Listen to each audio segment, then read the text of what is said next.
This is Andy Purewal for Boxing Social in association with Betfred, and I'm joined by Felix Cash over Zoom. Felix, firstly, Happy New Year. I hope you enjoyed the Christmas period as well. Did you get up to much? Not a lot really. I just chilled one really. Just trained all over Christmas and New Year, and spent a bit of time with the family, and that was it really. Happy New Year to you. Thank you, mate. Glad to know that you're able to have some form of a chilled Christmas. I know you've still been training, Felix. Straight into it, really. I've had a fair few people DM me and tweet me asking about you, asking what is the latest with you, and have done for a few months now. I imagine last year wasn't as active as what you'd have liked it to have been. Just to go back to it, you only had that Denzel Bentley fight. So how would you assess it looking back now? Listen, I started the year off well, didn't I? But I had a few personal issues and a few things going on. So, I'm not going to step in the ropes if I'm not 100% right. So, I'm back now. And ready to get in there and let someone have it. We're still obviously awaiting news of what shows Matchroom will be putting out in the new year, certainly not just in the US, but obviously over in the UK. Have you got any kind of dates in mind? I know there's been talk about some potential dates in February for some Matchroom shows. Yeah, well, I'm meant to be fighting maybe on the 12th of February. So just waiting to announce it. But like you say, the Boxing Board are controlled in there. Obviously cancelled all shows in January. So I think February will go ahead now. So looking at the 12th of February, I think. Everybody knows about the talent you possess, Felix, and I'm sure not just yourself, but everybody's keen to see you kind of step up through the levels now with your career. So going into, let's say, Feb 12th or whenever it may be in February, if you was to be out, who's in kind of your mind? Who would you like to face? Because I remember last year there was a lot of talk about the potential European title fight with Matteo Signani. Is that still the leading name for you, the European title, or are you looking back at world honours?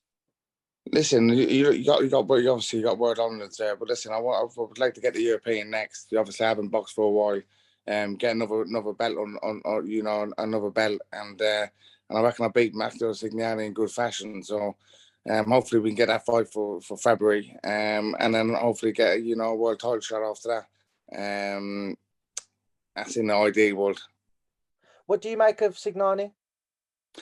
Listen, he's been there and done it. He's been around for a long time. Obviously, he's getting on a bit. Listen, he's European champion, isn't he? But I'll definitely believe that I beat him and beat him in good fashion.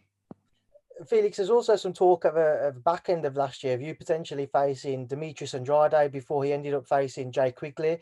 Can you just go back to that as well and just let me know where, if at all, kind of talks progressed to? Listen, it was very close. It was we were talking back and forth already about the fight with Tony was and there was out, the deal was going together. It was in Andre's team who they were going to pick really. Obviously it was a voluntary, me and Andre, but we were willing to take the fight, and but quickly got a fight, and obviously that's the way things goes. Do you feel like he opted to face Jay Quigley because he saw him as an easier target? Yeah, probably. I reckon he's would have been a lot more hard work for him. I think Quigley style probably suited him a bit better. I mean, it was only a short fight, but what did you make of Demetrius's? It was a stunning win for him against Jay, despite how much of a favourite he was. Yeah, listen, he was a big favourite, and obviously it would have probably been a big favourite for me. But I definitely listen. No disrespect to Jason Quigley, I definitely would have put up a lot better fight than that. And I believe, he with Andre, I think he's a terrific fighter. But I think once you get past 6 rounds, he seems to fade a bit in these last few fights. Don't lose concentration, but. Listen, he's a top elite fighter. He's a great fighter, and they're all going to be hard to beat. They're all going to be tough and strong, and they're all going to be good. So, listen, fair play to me, done what he had to do, and look good doing it. I was going to say, when you look at the world scene, obviously we've just mentioned Demetrius. You got Jamal Charlo of WBC titleist, Murata the WBA, and Triple G the IBF. I know Triple G and Murata were due to face each other, but who do you see as being the toughest test at world level at 160? 160, they're all different styles, isn't they? Andre's quite very, very awkward. He looks very awkward to me. So maybe he might be one of the best, but Golovkin, obviously you got Golovkin, but how much has Golovkin got left back in him? He ain't fought for a long time. Well, he ain't fought for a while, I don't think. And he's getting on with his age, isn't he? So we'll have to wait and see how much he's got left back in the tank too. So when he's next out, but probably Andre, I reckon. Andre. Just moving away from him, but before I link it to yourself, you've got a big middleweight fight, which I'm sure you'll be tuning into, Eubank Jr. and Liam Williams. Still to be officially announced, but it looks like early February. I think February 5th was the date being touted for their new date. What do you make of it? Listen, it's a very good fight. I think it's a 50-50 fight. It's a bit here or there, really. I think it's going to be a good fight. I think the stars will be good. I think it'll be a very good fight.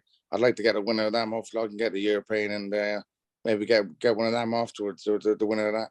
I was about to say, for you in the ideal world, let's say you fought on the 12th, that could be on the 5th, only a week apart. So provided there's no injuries or anything, there's for you no real reason why you couldn't push ahead to try to face the winner of that fight. Yeah, exactly. If I fight in February, and obviously they get their fight off, and get a big fight for maybe April or May time, and get on one of them.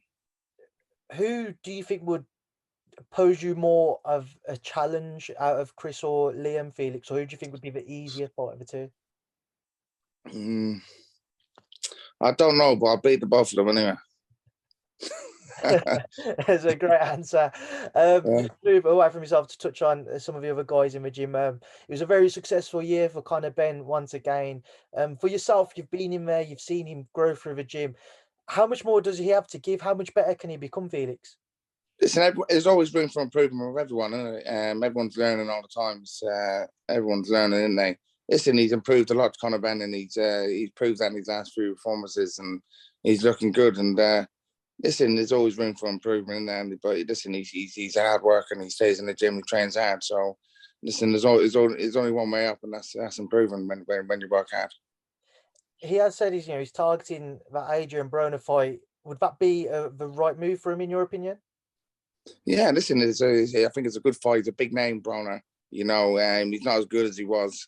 He's not as active as he was, and he's been beat a few times now, isn't he? So I think he's on a big run now, Conor. He's on a good run. He's improved a lot, and I think the timing might just be right for him. And somebody else who last football was unsuccessful is Ted Cheeseman. We've seen Ted provide fans with so much entertainment throughout his career so far. He's a stoppage defeat to Troy Williamson as his campmate, as his friend. Felix, how difficult of a fight was that for you to watch? Listen, it was very difficult to watch. You know what I mean? Very difficult. But listen, Ted would come back as part of boxing, and it happens. And listen, I spoke to Ted about the fight, and I'm not making excuses for Ted. He just said from the first round he just felt like he had no energy. But it's just one of them things, and it's boxing for you. Anything can happen at any time. So that's why it's always such a good sport, and that's why people are so captured with it, because any moment you could be winning a fight and you could get chinned. I mean, Felix, you've just said it there. Anything can happen. When you look at the amount of upsets we saw last year, how much more switched on and focused does it make you heading into any fight you could have this year? Even if you end up being a heavy favourite, how much more switched on does it make you, knowing of the upsets that we have seen? Listen, anything can happen, but I've always known that. And every time I've boxed, it don't even matter if I was boxing a journeyman. I was always a bit nervous, or not bad nerves, but I mean, like, I was always focused and switched on, and always trained hard. For whoever steps through that rope, got to show them respect. So they're all trained men at anyway. They only have to swing one over, don't they? And it's boxing for you. Just final one thing, because I want to get your thoughts on, is Amir Khan and Cal Brook. What do you make of their contest at 149?